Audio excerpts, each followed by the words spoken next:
প্রায় মাসখানেক ধরে দেশের ভোগ্যপণ্য বাজারে সয়াবিন তেলের সংকট দেখা দিয়েছে। রমজান আসতেই তা যেন আরও তীব্র আকার ধারণ করেছে।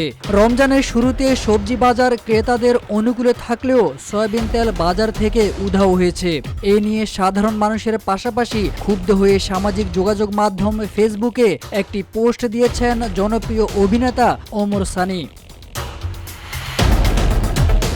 গণপিটুনির ব্যবস্থা করতে হবে ক্ষোভ প্রকাশ করে ওমর সানি লিখেছেন, হঠাৎ করে সয়াবিন তেল উধাও, তার মানে এখনো আপনাদের হারামিপনা কমে নাই। এই সিন্ডিকেটগুলোকে গণপিটুনির ব্যবস্থা করা ছাড়া আর উপায় নাই। সিন্ডিকেট করে যারা দ্রব্যমূল্য বৃদ্ধি করেন তাদেরকে হুঁশিয়ারি দিয়ে ওমর সানি বলেছেন, দয়া করে সিন্ডিকেট করে দ্রব্যমূল্য বৃদ্ধি করবেন না, এগুলো করলে সব হারাতে হবে। কিছুদিন পরে লিভার নাই, কিডনি নাই, ক্যান্সার, বউ নাই, বাচ্চা কেউই নাই। সানির কমেন্টে একজন লিখেছেন, তেল ব্যবসায়ীরা তেল দিয়েই টিকে থাকে, সেটা যেই ক্ষমতায় আসুক না কেন, সবাই তেলের কাছেই আটকা।